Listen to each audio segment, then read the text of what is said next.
Hey Reetbugs, it is your girl Sharita Nicole, your celebrity soft feminine lifestyle strategist and plus size femininity coach, your guide on your divine feminine journey, helping you attract that prosperity, that abundance, and those high value relationships that you desire and that you're gonna get. And today we're gonna be getting a little deep, okay?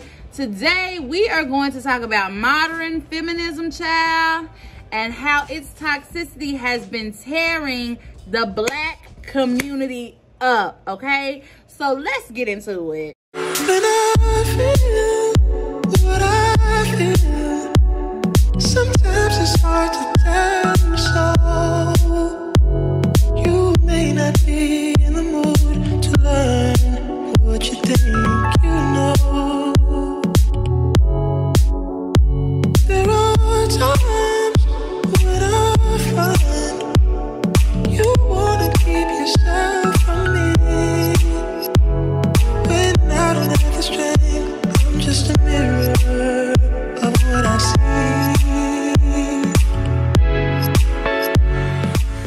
So feminism as we know it today, right, is responsible for giving women rights after their oppression, you know, giving us autonomy and equality, you know, against our other sex, our opposite counterparts, men, right? But what a lot of people don't know is that feminism actually started in the 1400s. A lot of people think it started in the 1900s, but it really started in the 1400s according to the Muslim faith, okay?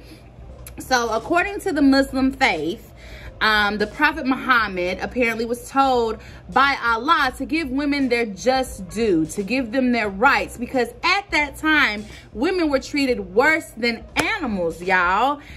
I feel like, I don't know if it's gotten better, to be honest with you. Some things that I see on social media and in the real world, I don't know if it may have, you know, gotten a smidge better, but I don't know about a whole lot better. But that's a video for another day. But apparently it started in the 1400s, according to the Muslim faith, with the Prophet Muhammad. If you come on over to the West, the ideology was taken over by Caucasian women, okay, who apparently were going through the same injustices. And I say that it was taken over by white women because during feminism's peak, Black women were not even able to work. We had to rely on our counterparts, which was our men, to bring home the bacon, as it were, because we weren't even allowed to work because we were Black, okay? Now, I would say, of course, it does still fall under women's rights because we weren't allowed to work too, but we weren't necessarily fighting to work, if that makes sense, okay? And I also say that feminism was taken over by white women because it was a white woman that helped orchestrate the use of feminism for the downfall in the Black community. And her name was Gloria Steinem. So something that was pure and of good intention that originally started in the Muslim faith and made its way on over to the West was then polluted and used as a toxin to break up the Black community. And I'm gonna tell you how. So in Seneca Falls, New York in 1848, a young woman by the name of Kate Millett, who was an author and an artist, founded this organization, right? It was the first feminist organization ever, okay? I want you to remember that. The first feminist organization ever, okay? So she invited her sister to the meeting, and her sister's name was Mallory, okay? And Mallory joined her at this meeting at an organization called the National Organization for Women, the first ever feminist group ever. And Mallory was introduced and ran this very first meeting. And her first question that she asked was, why are we here? Now you would think with them being the first ever feminist group fighting for women's rights, fighting for equality really amongst their men, they wanted equality with their men, with their children. They were birthing their own oppressors and they were being oppressed by them. Because again, you have to remember during this time, Black women were not allowed to work. only black men were. So we had to depend on our men and work together as a cohesive unit for us to survive, because we were still seen as second-class citizens. So Mallory started this meeting and she said, why are we here? And again, you're thinking that she's asking like, what are we gonna do to help women's rights? What are we gonna do to, you know, free us from this oppression, right? So everybody was like, we're here for a revolution. We're here to fight and do this, that, and the third, you know, for women's rights, girl powers. She was like, no, why are we here? And somebody said, we're here for a cultural revolution. A cultural revolution? We're not here to fight for our rights and fight for us to embrace our, you know, our sacred femininity and, you know, be reverenced as the goddesses that we are. We're not here for that. Mallory was like, no, what are we here for? We're here for a cultural revolution. And she was like, and how do we make a cultural revolution? How do we achieve that? By destroying the American family. And she was like, well, how do we destroy the American family? By taking away the man's power. You destroy the family by taking away the man's power, because you have to remember, divine masculinity brings structure. It brings order. So if you take away the man's power, you take away order in the home. You take away the foundation and the foundation crumbles. So then Mallory goes on to ask, well, how do we take away the man's power? She said, by destroying monogamy. Destroying the way the family is built. Now, I know there are some polygamy people out here, and what I'm gonna say to you is polygamy, if done right, if done well, supports community, supports the family structure, supports togetherness.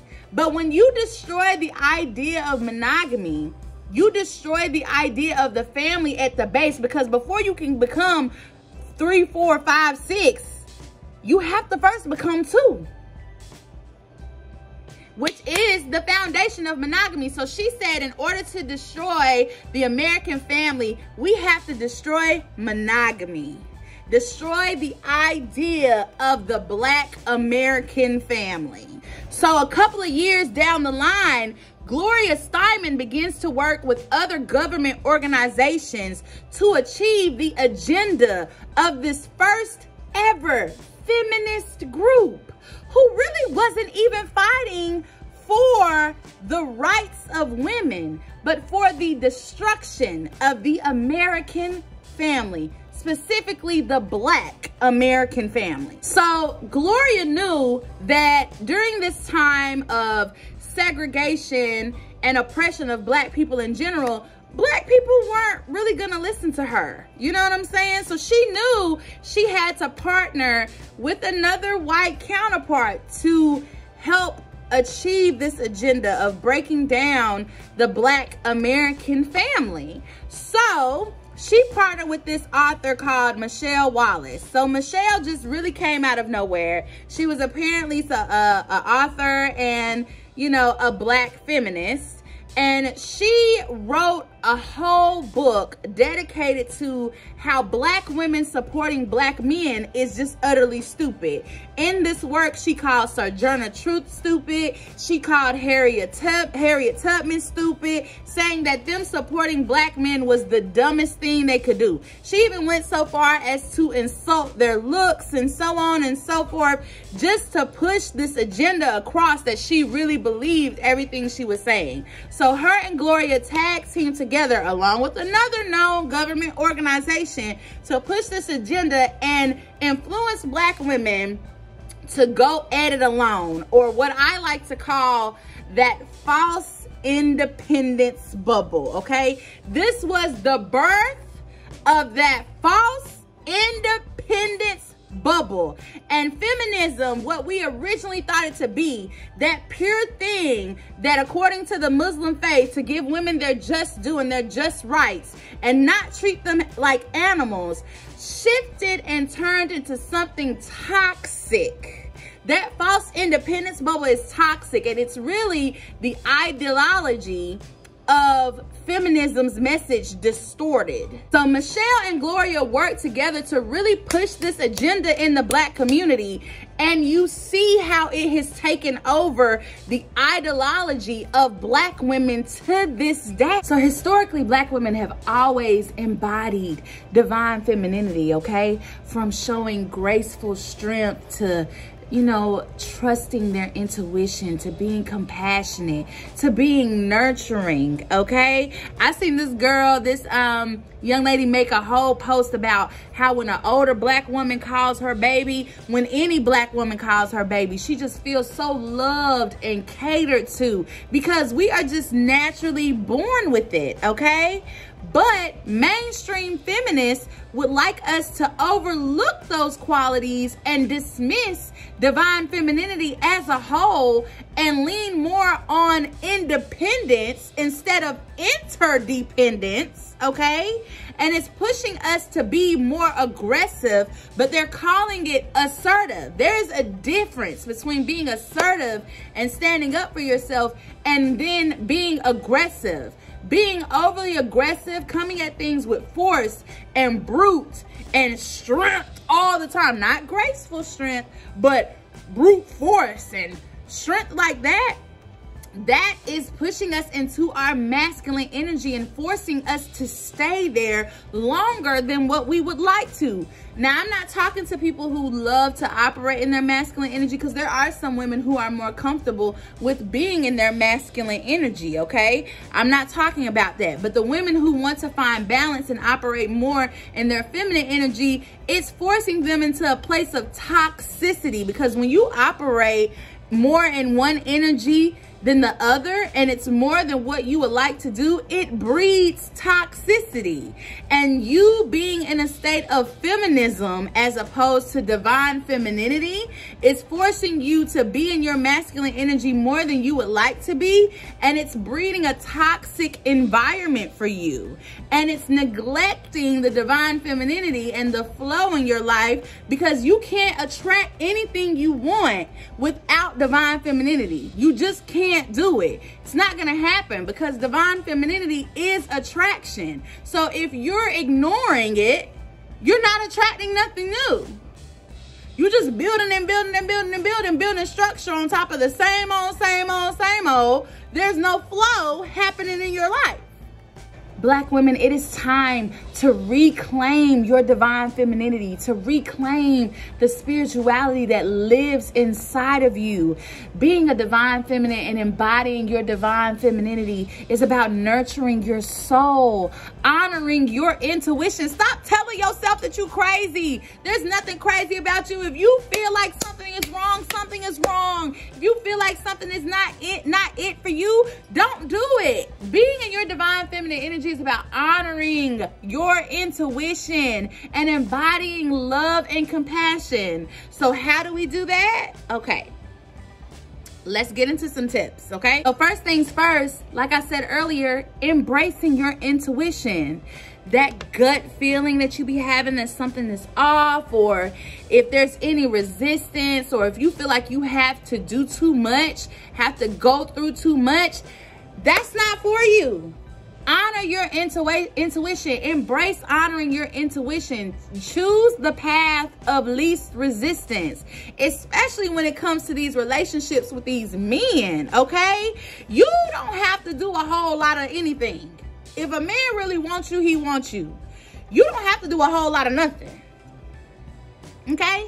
Choose the path of least resistance. If he making you, if you even feel like you got to jump through hoops, if you feel like you got to say, oh, you know, I feel like I always got to call you first, just as an example, I always got to call you first, or, you know, if you're noticing things, you know, I feel like I always got to call you first. I feel like I always got to do this. You always doing that. You always doing that. If you even feel like you got to nag about too much of anything, dead it, okay? Trust your intuition. If you feel like something is wrong, if you feel like you shouldn't go somewhere, even if it's something as simple as you tired and you don't want to go, honor your intuition. Embrace your intuition. Next, learn to express your creativity. Pick a hobby. Do something you've always wanted to do. Do something that inspires you, that sparks your creativity. Even if it's painting, you know, painting in your room, writing poetry, listening to music, writing a song. I love to write. I love to write. Do things that spark your creativity, because that activates your sacral chakra and brings you more sensuality in your body, okay? Ooh, y'all, that just felt so good to me. Like, even right now, because right now I'm in my masculine energy, because I'm teaching y'all something. You know, I'm providing you order and I'm providing you structure. But this is also a creative outlet for me. So even right now with me doing this, I'm balancing my energies and I'm helping y'all. But I'm telling y'all, learn to do something creative, okay? Get into the arts, okay? If it's gardening, making candles, do something creative. Another way you can embody your divine femininity is to connect with nature. Now, I know for my girly girls, y'all like, girl, I don't want to do no bugs. And don't get me wrong, I hate a bug too. I hate a bug, baby. I stay with a raid or off spray, okay? Especially because I live in Texas now, and the heat definitely be heating and the bugs be outside. Everything really is bigger in Texas, y'all. These bugs be really big. But outside is where I feel the most at home, because I am the closest to God. The closest way to get to God or the creator source is outside through nature. And I want you, when you get a chance, go take your shoes off, stand directly in front of the sun, let that DNA just be activated all in you through the sunlight, okay? And really ground yourself. Close your eyes and envision the sun activating your crown chakra and it just radiating all through you, and your energy is literally going down your feet and into the earth. Connect to outside. Be present outside. Close your eyes and open your ears and just listen to nature and really connect to the beauty that is your home. Like, do y'all ever just stop and think about how it's so cool that we live on a floating rock? We live on a rock. We live on a floating rock in space.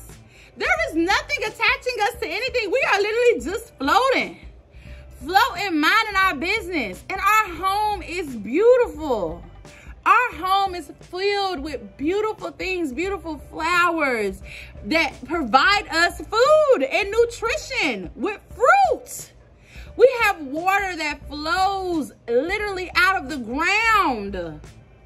Outside is beautiful, and when you learn to find the beauty in nature, you start learning to find the beauty in everything in your life, and especially yourself. So you can start embodying that love and compassion within yourself. Which brings me to my next tip of cultivating compassion, especially for yourself. We tend to be the biggest critics of ourselves, especially Black women. Black women have the highest rate of functioning anxiety and depression. We don't even know we're depressed because we're really just going through the motions and doing what we have to do. But we can often be the meanest to ourselves. So I really want you to learn to cultivate compassion within your life. Start speaking to yourself like a lover.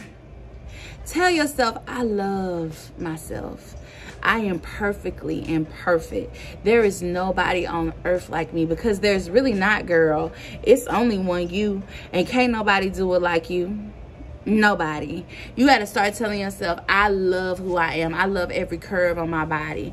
I love my skin tone. I love the way my lips curve. Start talking to yourself like a lover. I even write myself love letters, y'all. I write myself love letters and sticky notes to find all over my house. Start practicing kindness to yourself so that way you can start practicing kindness to each other. And most importantly, start being grateful to yourself. Start being grateful to your body, because every day, without you even thinking about it, your body serves you. Your body, you move your hands without even thinking. I'm moving my hands without even thinking about it, because my brain is telling my hands to move. I don't have to physically say move my hands. My hands are moving. I don't have to physically tell my thoughts to say what I'm saying. They just come out. My brain works, my eyes work, my lips work, my throat works, my hands work, my feet work, okay? Start being more kind to your body because your body shows up for you every single day. Start cultivating compassion in your life, showing yourself kindness and forgiveness. Forgive yourself. Forgive yourself. Forgive yourself. You are a spirit having a human experience, which means you're gonna make mistakes because this realm is not perfect. This realm is not designed to give you a perfect life, but you can get close. You can get close by using your divine feminine energy to attract the things you want. But in order for you to attract the things you want, you have to embody it, okay? You have to embody it, and one of the ways to embody it is by cultivating compassion in your life, giving yourself forgiveness, giving yourself kindness, giving yourself acceptance, accepting who you are fully and wholly. Remember, you are whole and complete. And you have a great support system that surrounds you and swallows you up in love, baby. You are not stuck in that false independence bubble where you're pushing off any and everybody and not receiving the love that you so rightfully deserve, because you deserve it all. You deserve every single thing in your life. Cultivate compassion. Talk to yourself like a lover. And once you start being able to cultivate compassion in your life and being more kind to yourself, you start being kind to other people, which brings me to my next point of nurturing your relationships. Once you start cultivating compassion within yourself, you're able to be compassionate to your friends, to your family, to that support system I was just talking about, and you're able to nurture and love on them the way that they deserve to be loved because they are loving on you. Now, I'm not talking about people who you show up for them and they don't show up for you. I'm not talking about them people. I'm not talking about them. Okay? We got to cut them loose because they're liabilities. They're not assets. But I'm talking about the people who love on you every single day, who show up for you every single day, who are proving to you time and time again that they got your back, that they are your soul tribe. You have to start nurturing those relationships and appreciating them for what they are, okay? That's another way to embody your divine femininity. So reclaiming our divine feminine energy is about prioritizing self-care, okay? Prioritize loving on you. Prioritize honoring your intuition with meditation, okay? Meditation and reflection, okay? And then you want to surround yourself with a loving and supportive community so you can nurture those relationships, and also honoring your ancestral wisdom. So let's get into a meditation. I feel like we need to get into a meditation right now. So I want you to take some deep breaths. We're gonna take some deep breaths and just really tap into our bodies. So let's breathe in.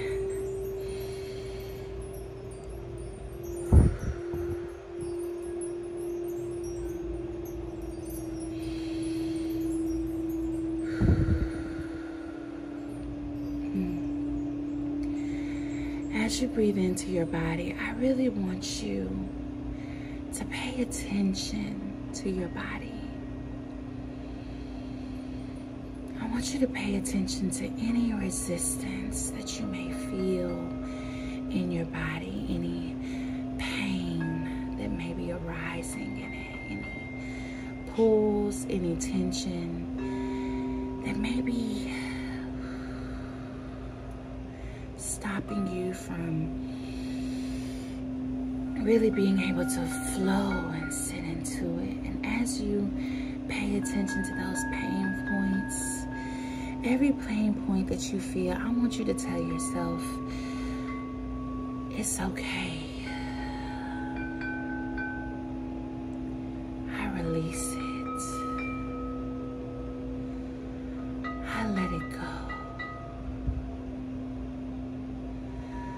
I am relinquishing control over everything in my life,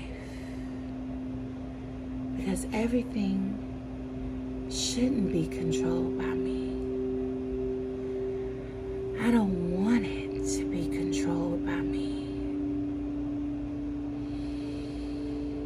It is okay for me to just exist. My presence is enough. I am not obligated to save anyone other than myself.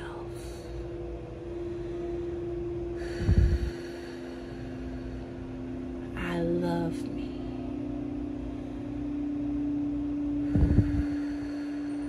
I honor me.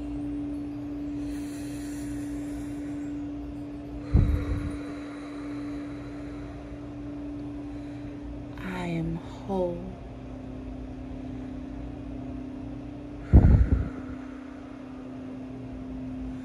I am complete. There is no one in this world that is like me.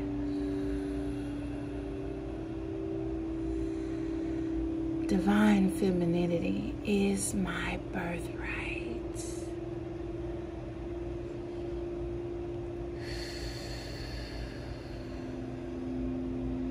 I remove the burden off of my shoulders to constantly be perfect.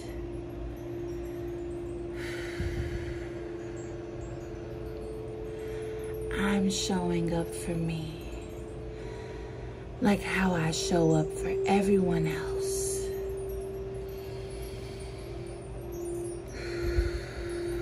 I am amazing. I am wonderful. I am perfectly imperfect. I need me. Woo! I am amazing. I am fearless.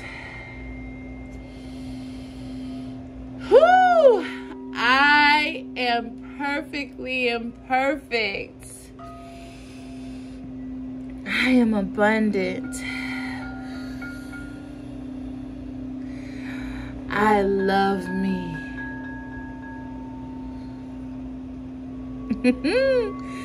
Woo! I felt that, y'all. Did y'all feel that? Woo! Woo! I trust my intuition. I love me. Even my dog had to come over here, y'all. My dog felt it too.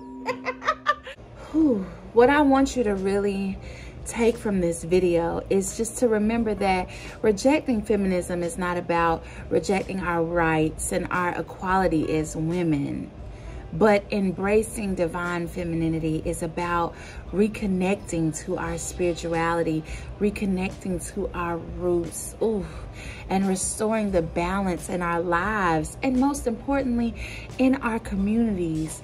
We cannot rebalance our lives and rebalance our communities if we keep lying to ourselves and telling ourselves that we don't need each other. That is the rhetoric that was imposed upon us, and that is what is being seen today. You see it all over the internet with these 50-50 conversations and these gender wars. But I want to remind you that you are needed. You are needed in this community, and so are our counterparts. So are our men. The balance of masculine energy and feminine energy is needed. There cannot be a yin without the yang, a right without a wrong, a left brain without the right, y'all. Ooh, I just feel so good because I just know for a fact that with the embodiment of divine femininity and the embodiment of Black women accepting divine femininity into their lives, I can't even talk because I'm just so overwhelmed. Black women accepting divine femininity in their lives is life-changing, and it's going to change our community, and it's going to uplift us in such an amazing way. I want to thank you so much for meditating with me and starting your journey onto divine femininity. Together, I know we can rewrite the narrative and change our lives and uplift our community. May you continue to walk in the light of your divine femininity. And I love you, and I'll see you next time.